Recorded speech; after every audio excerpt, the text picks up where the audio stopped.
Okay, so just a bit of an update on the Sylvia build. So it's looking pretty snazzy. I've got this 90-degree fitting on the fuel fitting here to tidy up that area somewhat. I've got the steam pipe bleed off for the heads teed off into the top radiator hose there, so that all is operating as it should now.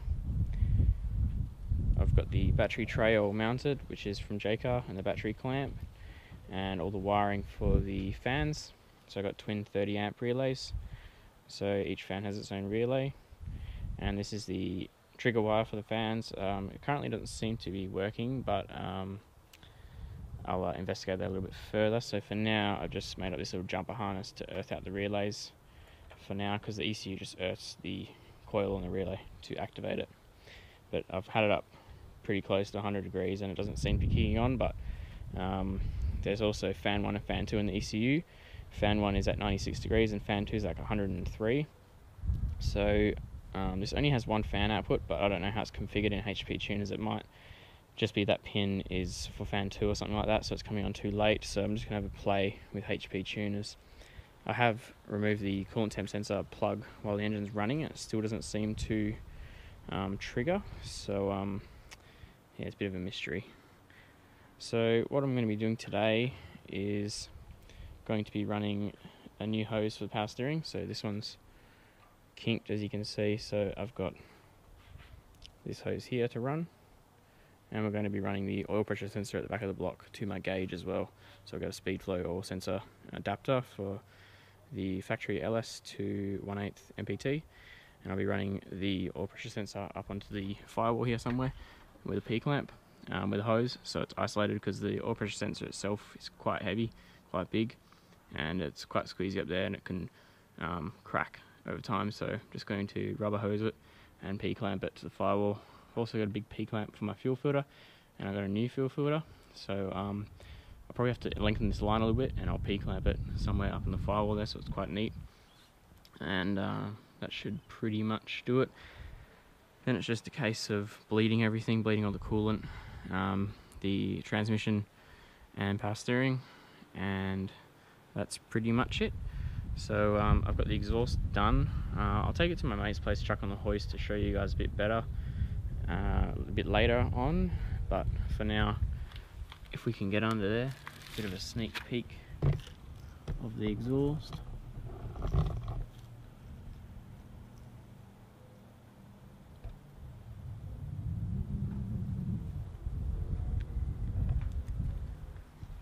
So that's all you get at the moment.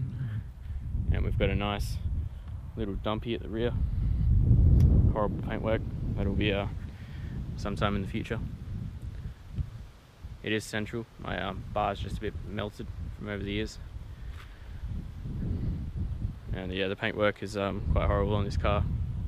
So I'll be stripping this back and re-clearing it sometime in summertime, so towards the end of the year when it's nice and warm. It's a bit too expensive to sort of do a full respray, so I'll probably just re-clear it.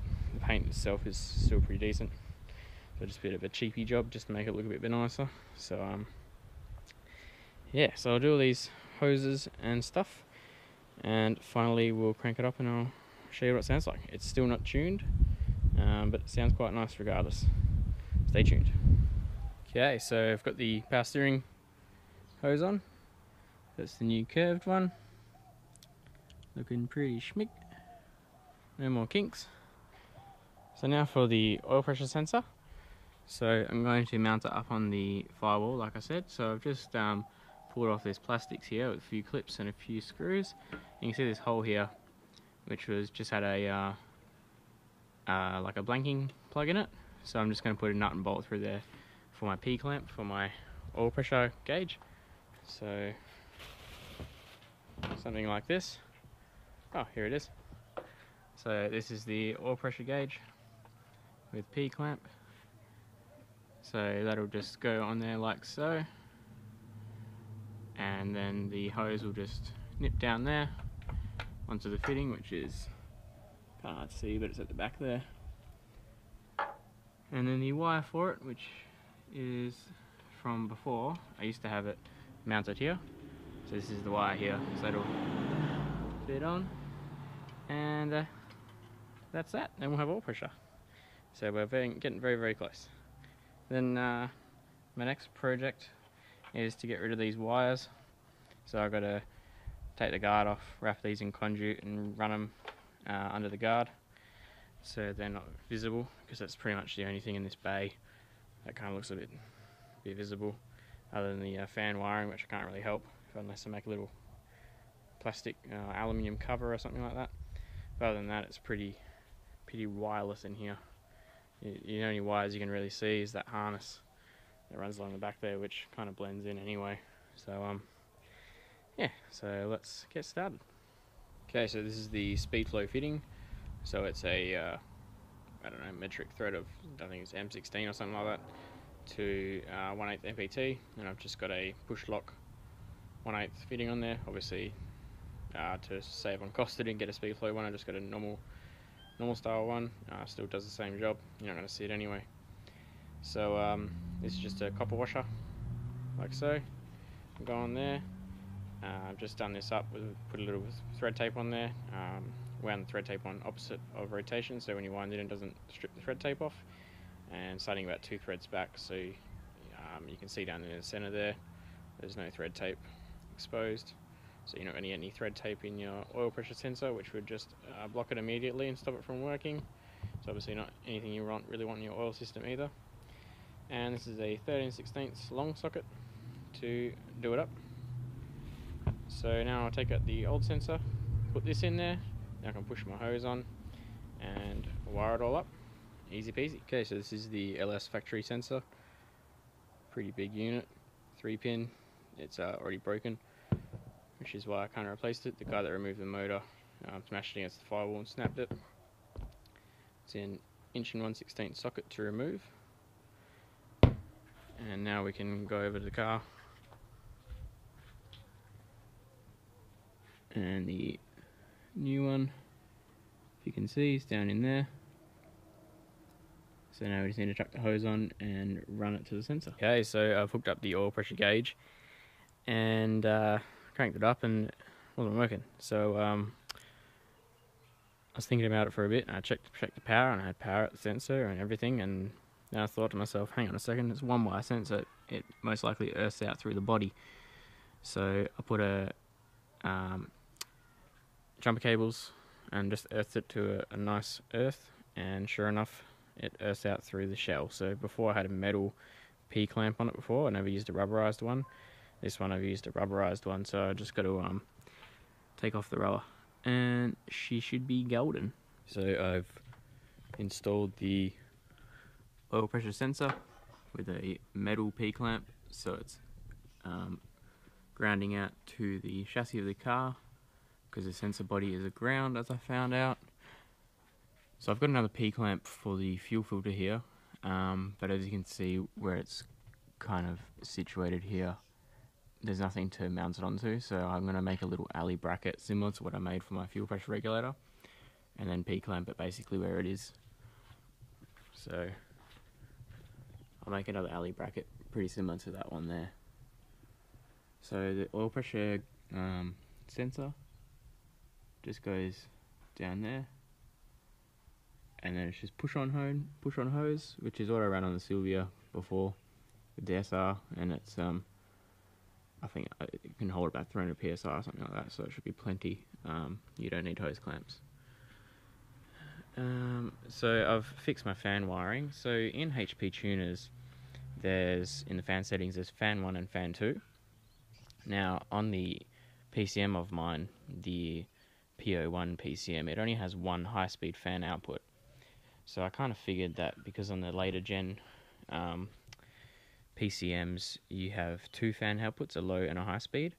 I figured it was just a base OS for that. So in other words, the low speed on the PCM of fan 1 was just the only fan, and then fan 2 just did nothing. So fan 2 was kicking on 106 degrees, and fan 1 was 96. So I got it up to about 98 degrees, and then just figured it wasn't working. So then I asked on Sloppy Mechanics Facebook page about the fans, and they said no, the high speed fan is fan 2. So I wired it back up again, as you can see, to the PCM, and I bridged out the coolant temp sensor on the head, which just maxes out the sensor, and started the car up, and sure enough, fans are working. So we can cross that one off the list, thank God.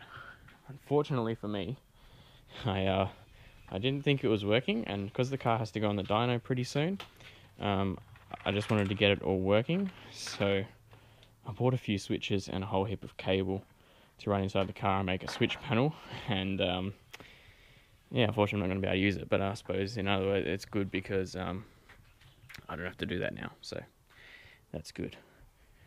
So all that's left in the engine bay now really is to take off this guard and put those wires in there, do the fuel filter, and then I've got to take off these power and earth wires that come from the the driver's side, and I've got to wrap them in conduit.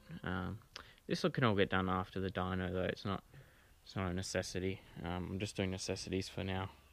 I'll probably just do the fuel filter first, so that's nice and clean, because I don't really like it vibrating around like that.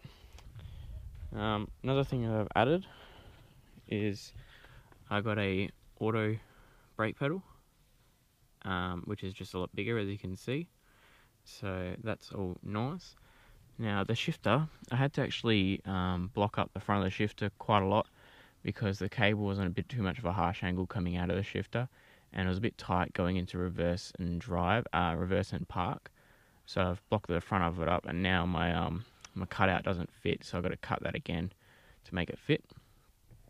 I've also bought a little OBD scanner from Envious Customs, which is a guy in Perth here, and it comes with this software called Software on Elm Street. And what you can do with it is you can do data logging, and you can just do heaps and heaps of parameters. So for engine, you just got coolant temp, O2 sensors, airflow, throttle position, just heaps and heaps of data. And then transmission, you got all your gear ratios, trans fluid temperature, torque converter slip, pressure control, solenoid, duty cycle, shift times, ignition voltage, torque converter efficiency, just heaps and heaps of data. So that's going to be great for the drags. I can run some logs on temperatures and things, because I'm not really going to run many gauges. I've only got just my normal cluster and then an oil pressure gauge. I like to keep things simple, so I'll just have the laptop running for coolant temp, and I mean, if the car's running great, there's no real need to monitor that. It should be working fine. So I'll just use that for intake temp and all that sort of thing to just log. So that's where we're at, guys. Tunes next week, so hopefully she makes some good numbers.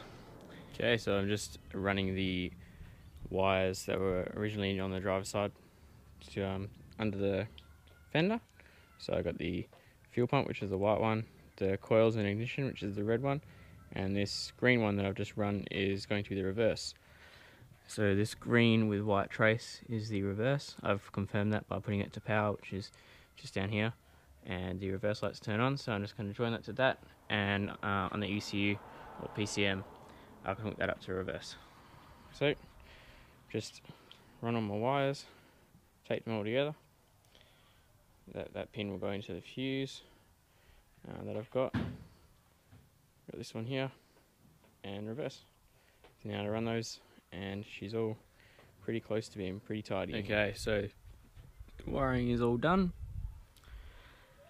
So you can see this is my terminal block, and we've got the reverse, which is this green one. Got the coil and the fuel pump, and this is the coil power fuse. Fuel pump fuse is in the boot, so it runs along. Runs through the hole there, and then it's kind of hard to see, but it runs up in the guard. You can probably just see it. Runs down in the back, and then just into the cab there, through the little hole. Just got to pull that green one through a little bit more, and then inside the car, I still have to neaten it up, but the fuel pump one obviously runs down in the back of the car to the boot. And we've got my reverse wire here that I'm going to have to run across to the PCM. And this coil wire, just have to neaten that up, run it under the dash. and that goes over to the PCM over here. So I just have to cable tie that under the dash and make it all nice and neat, and we're done.